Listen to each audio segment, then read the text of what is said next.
Nous allons aujourd'hui corriger l'évaluation numéro 2 pour deuxième TI.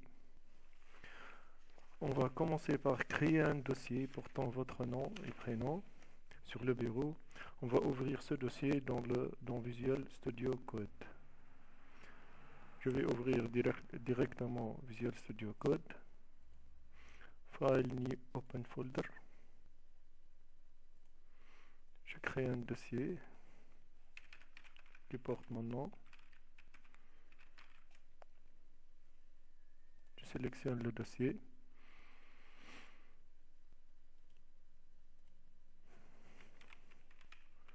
Je crée un fichier pour l'évaluation. Après, je vais commencer à répondre aux questions. La première question, c'est de copier le code suivant. Je vais le copier.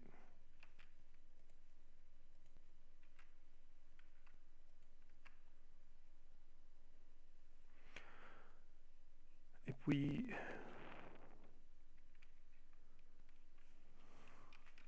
je vais marquer que c'est la première question.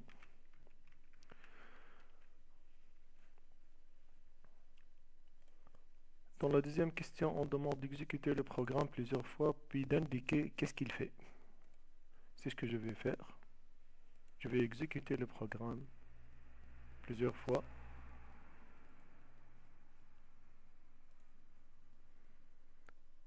Donc, on voit bien que le programme est en train de générer des chiffres, des séquences de chiffres aléatoires.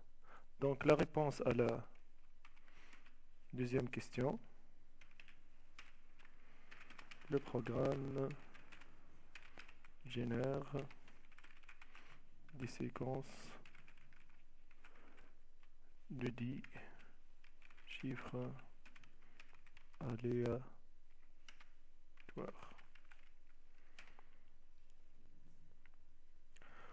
Dans la question numéro 3, on demande de modifier le programme précédent pour qu'il génère une séquence aléatoire de 32 chiffres binaires. On a dit que la séquence qu'on vient de copier, elle permet de générer des séquences de 10 chiffres aléatoires. Mais le programme énoncé demande de générer une séquence aléatoire de 32 chiffres binaires. Je vais donc commencer par copier le code précédent. Ce sera la réponse à la question numéro 3. Je vais mettre en commentaire la première séquence.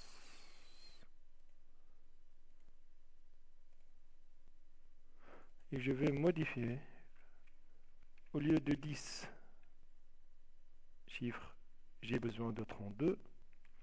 Et au lieu de générer des chiffres de 0 à 9, j'ai besoin de générer des chiffres qui sont ou bien 0 ou bien 1.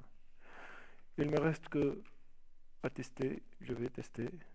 Et voilà, j'ai répondu à la troisième question.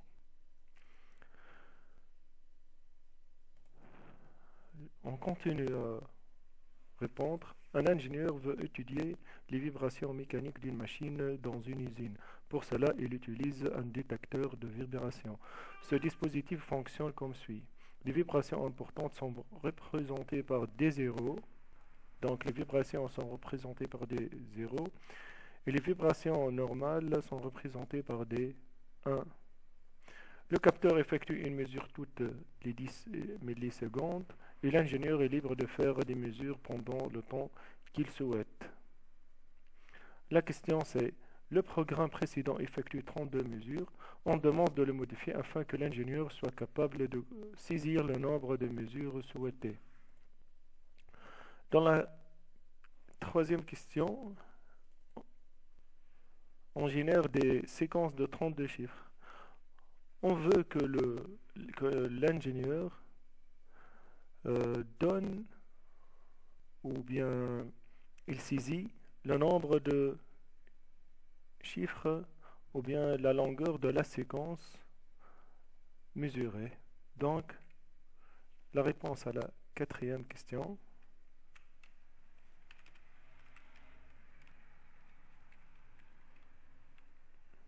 je vais ajouter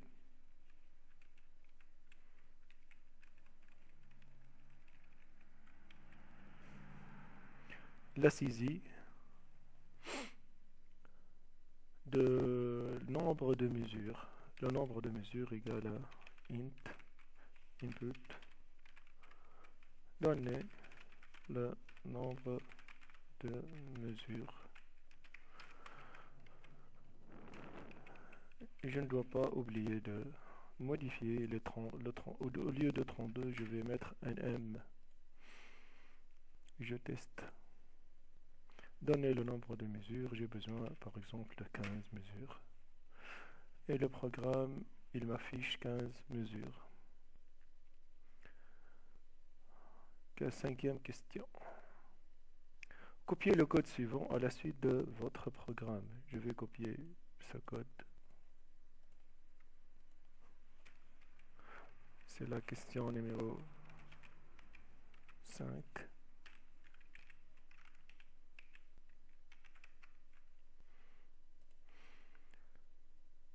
On demande d'exécuter le programme plusieurs fois et puis d'indiquer quelle est la fonction de code ajoutée dans la question 5. Donc je vais exécuter pour voir qu'est-ce qu'il fait. Il demande le nombre de mesures, je vais indiquer 10. Je vais exécuter une autre fois. Il demande le nombre de mesures, je vais indiquer 20. On remarque que le programme, il remplace quelques chiffres par des 2. Donc c'est la réponse à la question.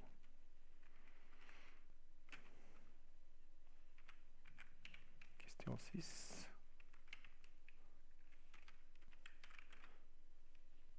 Le code précédent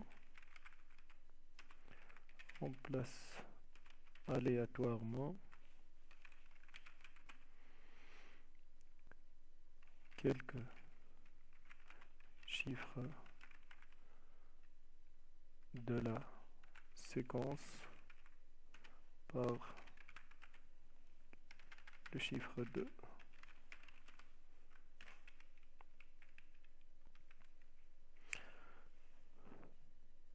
On continue. L'ingénieur a remarqué que le détecteur de vibration fait parfois des mesures incorrectes, représentées par le chiffre 2. Donc, ici, le chiffre 2, il va indiquer des mesures incorrectes. C'est-à-dire, si je mets 32, les apparitions de les chiffres 2, il indique, ou plutôt elle indique, qu'il y a des anomalies de mesure. On demande de compléter le tableau suivant. Le nombre de mesures incorrectes ici dans la première séquence, il est de 3. On compte 1, 2 et 3.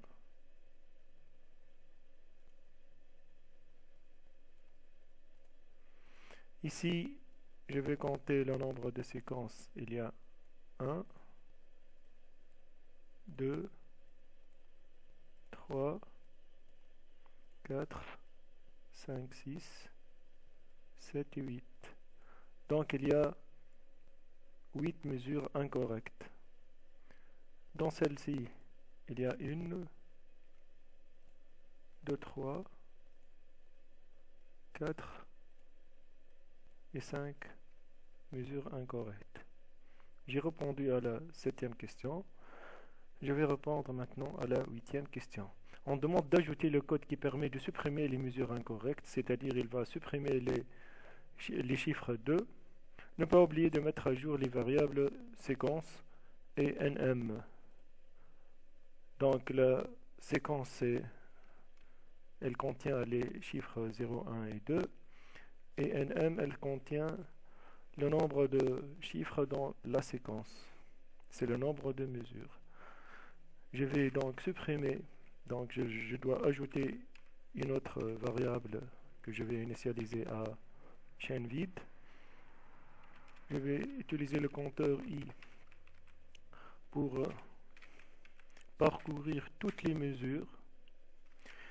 Ici, séquence de i est égale à, est différent plutôt de 2. Je conserve la mesure, sinon je ne conserve pas. Donc séquence 1 égale séquence 1 plus séquence de i.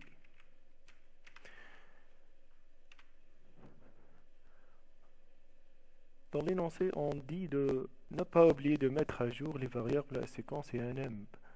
Parce que là, qu'est-ce qu'on a? On a créé une nouvelle variable qui s'appelle séquence 1. On doit mettre séquence 1 dans séquence. Et la longueur de la séquence 1, c'est len séquence. Et j'affiche, bien sûr, la nouvelle séquence.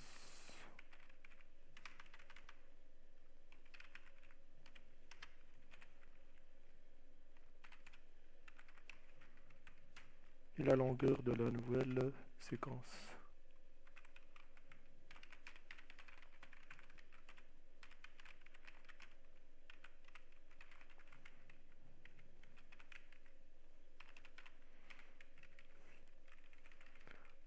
Et c'est la réponse à la question numéro 8. Je teste mon travail. Je vais indiquer 50 mesures. On voit bien que la nouvelle séquence, elle contient que les chiffres 0 et 1, c'est-à-dire qu'on a supprimé les mesures incorrectes. Je vais tester une autre fois. Ici, il y a 8 chiffres incorrects et on a réduit la séquence à 42 mesures uniquement. Continuons la réponse aux questions. Complétez le tableau suivant correspondant aux lectures suivantes du capteur. La formule utilisée pour calculer pourcentage de vibration est pourcentage de vibration égale à nombre de vibrations fois 100 sur nm. Donc ici, on voit bien qu'il y a 5 vibrations et que la longueur de la séquence ou le nombre de mesures c'est 10. Donc le pourcentage de vibration il est égal à 5 nombre de vibrations fois 100 divisé par le nombre de mesures comme l'indique la formule ci-dessus. Pour le deuxième exemple, on a une vibration, 2 vibrations, 6 vibrations, 7 vibrations, 9 vibrations, 10 et 11 vibrations. Donc il y a 11 vibrations dans 19 mesures. Le pourcentage de vibration il est égal à 11 fois 100 sur 19. On va faire de la même façon pour calculer le nombre de vibrations ici. Il y a 1, 2, 6, 9 et 11. Il y a 11 vibrations parmi. Donc il y a 11 vibrations parmi 20 mesures. Et on peut calculer en utilisant la formule. Ici, il est clair qu'il y a 4 vibrations parmi dans 6 mesures. On continue à la 10e question. Dans la 10e question, on demande de copier, compléter et corriger le code suivant. Donc je vais copier.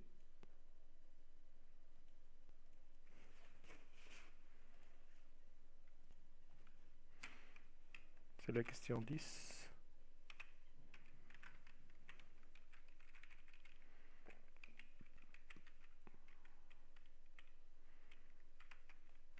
Donc je vais compter le nombre de vibrations.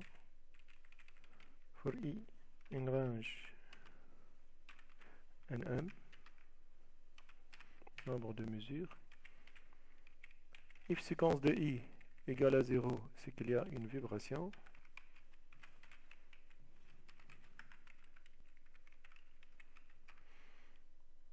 Donc on calcule le nombre de vibrations qui est le nombre de vibrations trouvées plus 1. Finalement on calcule le pourcentage de vibrations.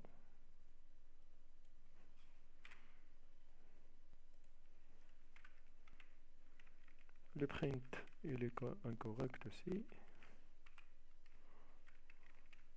Il manque les parenthèses. Il manque une virgule. Une parenthèse ici. Les guillemets. Une virgule. Les parenthèses ici. Les guillemets. Ici et là.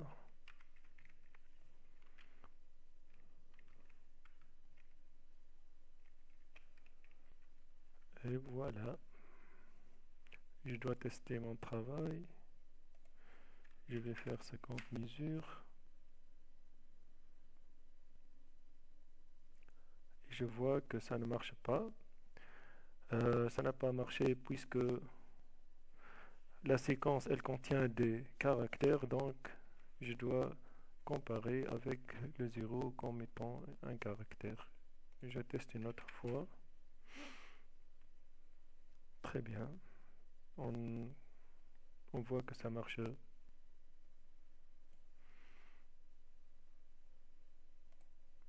On va continuer à résoudre le problème. L'ingénieur a identifié que le responsable des vibrations n'est autre que le roulement à billes du moteur de la machine. Ce dernier doit être remplacé pour assurer un fonctionnement normal de la machine. Le roulement doit être remplacé lorsque le pourcentage de vibration calculé dans la question précédente dépasse 65%. 65%, oui. Le pourcentage de vibration ici, il est de 50%. Il est inutile de remplacer le roulement. À 80%, on a dépassé 65%, donc on va remplacer le roulement. À 59%, on n'a pas encore atteint les 65%, donc je ne vais pas remplacer le roulement. À 67%, on doit remplacer le roulement, et à 66%, on doit remplacer le roulement. Dans la dernière question, on demande d'ajouter une instruction qui affiche le roulement doit être remplacé si le pourcentage de vibration dépasse 60%. Le roulement est usé si le pourcentage de vibration est entre 50 et 60, et le roulement est en bon état si le pourcentage de vibration est inférieur à 50. Donc je vais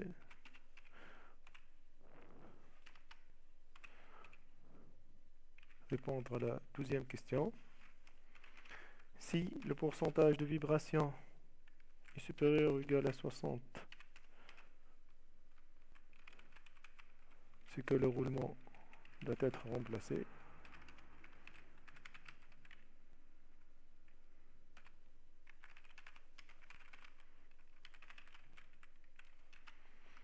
Ici,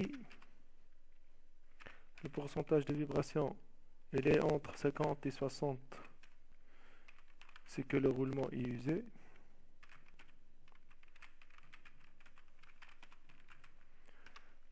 Mais on ne va pas le remplacer quand même. Et si le pourcentage de vibration est inférieur à 50, le roulement est en bon état. Je vais tester maintenant mon travail. Le nombre de mesures, on va dire que c'est 50 par exemple. Il m'indique que le nombre de vibrations est de 26 sur 47, qui représente à 55% de vibrations. Le roulement est usé.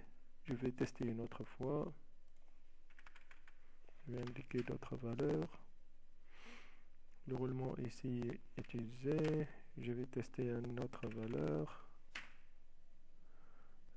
Ici, il indique que le roulement est en bon état puisque le pourcentage de vibration est inférieur à 50.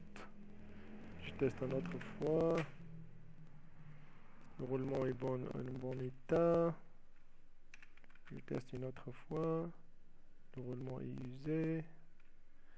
Une autre fois. Le roulement est usé.